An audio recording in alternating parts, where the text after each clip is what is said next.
Salut à tous, j'espère que vous allez bien. 13 matchs sans perdre, la Chavineta roule toujours à fond les gars et vient à nouveau d'écraser un autre grand d'Espagne. Analyse du match, c'est parti.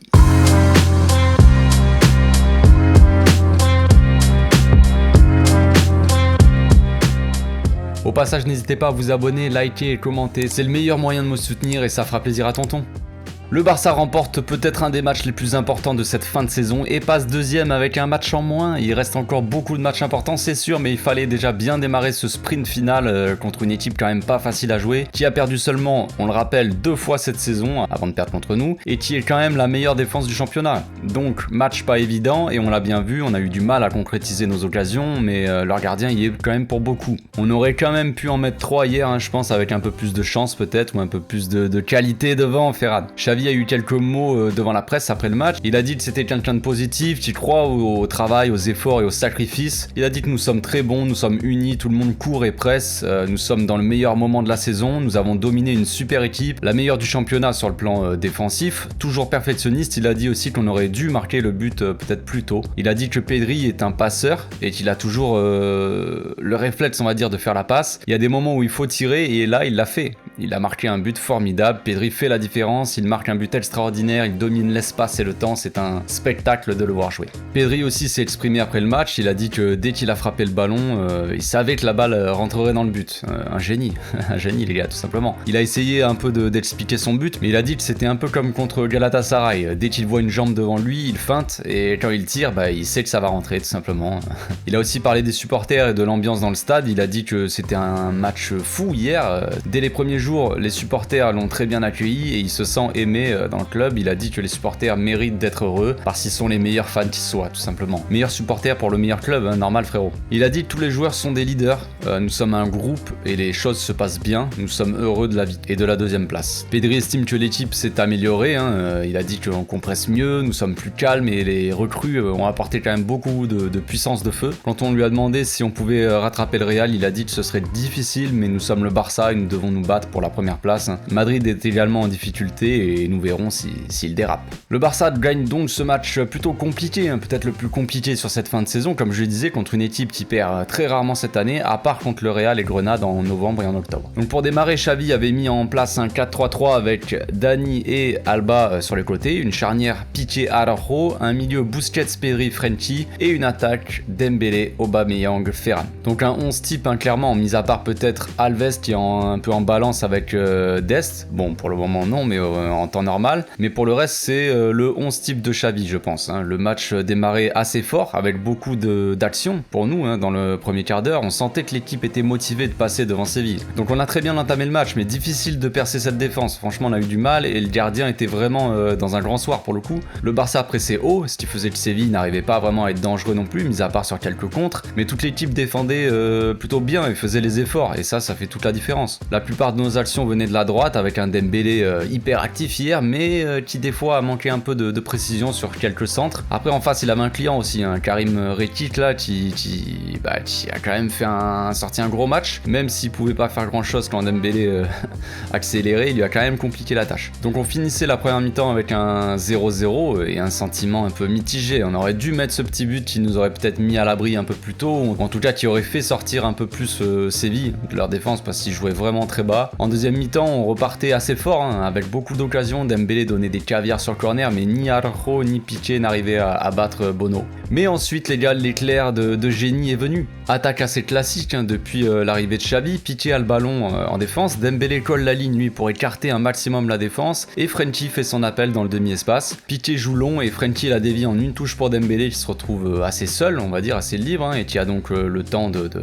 bien contrôler et de voir un peu ce qui se passe. Il élimine son vis-à-vis et rentre dans l'axe. On voit que les appels de Frenkie, Aubameyang et Ferran dans l'axe attirent les défenseurs. Alba lui fait l'appel au second poteau et attire donc lui aussi un joueur, ce qui libère totalement Pedri qui se retrouve seul. Dembélé lui donne et Pedri laisse parler la magie tout simplement. Il efface Rakitic, mais c'était pas assez, donc il efface aussi Diego Carlos pour finir par une frappe puissante à ras de terre imparable. Bono est enfin battu et tout le stade se soulève. Tout le stade se soulève, ça donne le sourire, ça donne des frissons, ça donne tout ce que tu veux frérot, c'est magnifique. Regardez la la réaction de tous les joueurs sur le but. Si ça c'est pas une équipe heureuse, je ne sais pas ce que c'est. Donc après une clé de coup de Dembélé, le jeu peut reprendre tranquillement et le Barça se procure encore une grosse occasion sur un centre de Dembélé, encore une fois, pour Ferran qui met sa tête, mais Bono ne voulait pas s'en prendre un de plus malheureusement. Donc on finit sur 1-0 seulement, mais avec le sentiment quand même d'avoir fait le taf. Franchement, le Barça passe devant Séville et a son destin maintenant entre ses mains. Il va falloir garder cette hargne, ce caractère pour aller chercher ces victoires, même dans des matchs aussi compliqués que ça, les gars. Le Barça entame donc sa semaine de la meilleure des manières, et mine de rien, je sais pas pour vous, mais moi j'avais pris l'habitude de voir un Barça un peu en galère au retour de trêve. Surtout avant un match européen. Généralement, si au retour de trêve, t'as un match de Liga, un gros match et un match européen, c'était compliqué à chaque fois. D'ailleurs, c'est peut-être pour ça que Busquets avait montré un peu son mécontentement par rapport au calendrier. Il avait parlé de ça justement, que c'était dommage qu'il y ait la trêve parce que ça allait nous couper dans notre lancée, tout ça. Mais voilà, la différence aujourd'hui, c'est que l'équipe est en pleine confiance et même si elle a été un peu coupée dans son élan avec cette trêve de 2 semaines, elle réussit à aller chercher cette victoire décisive. On va passer maintenant aux questions-réponses. Vous avez été nombreux à participer hier et je vous en remercie les gars, ça fait plaisir. On commence par Kataps qui dit Ter Stegen fait 3 clean sheets en Liga, un regain de confiance ou une défense solide. Je pense un peu des deux. Même si je l'ai pas souligné hier, Ter Stegen a fait des arrêts. Franchement, il a fait ses arrêts. C'est peut-être moins spectaculaire que Bono, mais il a fait les arrêts qu'il fallait pour nous permettre de gagner tout simplement. Il enchaîne 3 clean sheets, ce qui est déjà parfait pour la confiance. Mais c'est vrai que la différence avec le début de saison, c'est que l'équipe est beaucoup plus compacte quand elle défend déjà. On joue beaucoup plus haut, on presse haut et on est agressif. Plus on récupère les ballons hauts, moins l'adversaire est dangereux, dans notre surface, ou en tout cas autour. Le Barça tient aussi mieux le ballon qu'avant et on a moins de pression avec le ballon. Les joueurs sont en confiance, donc tout ça joue forcément. J'espère pour Marco qu'on va continuer comme ça et qu'il va lui aussi monter en puissance parce qu'il y aura des matchs comme ça peut-être un peu plus compliqués que les autres, un peu comme hier, et on aura besoin d'un grand gardien pour faire les arrêts décisifs. Toute l'équipe a haussé son niveau de jeu, toute l'équipe reprend de plus en plus confiance, mais on sentait que Ter Stegen il était un peu à la traîne. Et s'il peut commencer à monter un peu en puissance et à reprendre la confiance, ça peut être que parfait. NoCalf qui demande est-ce que tu crois que c'était bien de voir le but en live? T'es bien placé pour le savoir frérot. On sentait déjà avant le but que le public montait un peu en puissance, ça commençait à chanter un peu plus fort, à pousser l'équipe, et quand Pedri a fait son numéro, le stade a explosé. Je l'ai déjà ressenti depuis mon canapé, alors j'imagine même pas au stade. Vivre ces moments-là les gars, c'est beau, et pour ceux qui ont la chance d'y être, il faut en profiter. Moi j'ai eu la chance de vivre un moment comme ça avec Messi, Xavi, Iniesta. Maintenant on arrive dans une nouvelle ère avec des gars comme Pedri, Gavi en dessous, qui va faire son retour. On vit quelque chose de grand, qui est en train de se construire comme ça devant nos yeux, et je pense qu'on aura la chance d'en profiter pendant pas mal d'années. J'espère en tout cas, donc c'est que du plaisir. Martin qui demande meilleur défenseur du match selon toi. Araujo, évidemment, quel match monstrueux il a fait. Quand même les gars, si vous regardez au fond de sa poche, vous trouverez probablement peut-être ses clés, son portable, quelques miettes de pain ou du maté, je ne sais pas. Mais il y aura aussi Vinicius et Martial les gars. Ils sont bien au fond de la poche. Martial il est tombé dans la pocket de Araujo hier, il a vu Vinicius, ils ont fait, je sais pas ce qu'ils ont fait, ils ont fait une petite soirée peut-être ensemble, ils ont dansé la Zumba, je sais pas ce qu'il a fait Araujo, mais les gars, attention. L'action où il prend la balle à Martial, là, où il le met au sol comme si c'était son petit frère de 5 ans, c'est trop les gars. Moi, j'arrive pas à ne pas rigoler quand je la revois, c'est magnifique. Il lui a fait danser la Zumba, tout simplement. Allez, viens là, frère. Tu veux danser un peu la salsa? Olé. Il l'a dégagé au sol comme si c'était un moucheron, c'est... Oh là là. C'est incroyable. Enfin bref, Piqué, évidemment, aussi a été très bon hier, et on voit bien que ces deux-là se complètent très bien. À l'avenir, je pense que Garcia est amené à remplacer Piqué, logiquement, dans le profil, surtout que je trouve qu'ils ont un peu le même style, voilà, c'est un peu les mêmes joueurs, le même style de joueur, même si Piqué est quand même beaucoup plus costaud que Garcia, ça c'est évident, mais voilà, pour le moment, en tout cas, ça fonctionne très bien avec les deux, et Araujo, lui, s'impose petit à petit comme un des meilleurs défenseurs du monde. Actuellement, il est monstrueux. Il a dit en fin de match qu'il voulait rester, donc maintenant, il n'y a plus qu'à s'entendre avec le club, les gars, et dépêchez-vous. Moi, je pense qu'il mérite un salaire correct, vu son niveau. Après, faut pas qu'il abuse non plus, le frérot. Il est bien sympa, mais je sais pas combien il demande exactement, il y a beaucoup de rumeurs, beaucoup de chiffres qui sortent, mais voilà, si tu demandes un salaire correct, les gars, donnez-lui, je suis désolé, il le mérite. Après voilà, comme je dis, faut pas qu'il abuse, il a eu l'exemple avec Moriba, donc voilà, ne fais pas pareil frérot, c'est bon pour personne. Mais voilà, Araujo il est infranchissable, c'est un rock, un monstre, voilà, il pocket tout le monde, c'est impressionnant, franchement c'est impressionnant, il commence en plus à s'améliorer dans les relances et le jeu long, donc rien d'autre à dire, c'est parfait.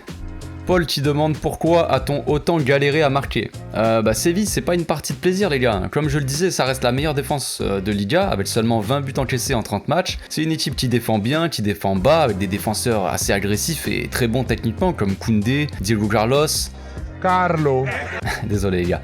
Et même Karim Rečić, qui joue arrière gauche, mais qui est quand même aussi très bon en défenseur central. Il était défenseur central, je crois, quand il jouait à l'OM. Donc il est très bon ce gars-là. En plus de ça, Bono est quand même monstrueux. Et ils ont quand même bien tenu le ballon hier par moment. Donc tout ça fait que voilà, c'est pas aussi facile que ça de marquer contre eux. Il y a aussi sûrement le fait que la trêve nous a un peu coupé dans notre élan, comme je disais. Et devant, Ferran a beaucoup loupé quand même. C'est celui qui s'est procuré le plus d'occasions, mais du coup, il les a toutes manquées. Donc voilà. On sait que le gars n'est pas venu pour mettre 50 buts par saison. Moi, ça, je l'avais dit dans la vidéo de présentation du joueur quand il est arrivé. C'est pas un pur buteur, les gars. C'est pas Messi. C'est pas le gars qui va te claquer 50 buts par saison. Mais quand même, il va falloir qu'il s'améliore là-dedans parce que normalement, il doit finir avec au moins un but sur toutes les occasions qu'il a. Là, c'est pas normal. Fauzinus qui dit avec tous ces loupés de Ferran, sera-t-il titulaire si Fati est à 100%?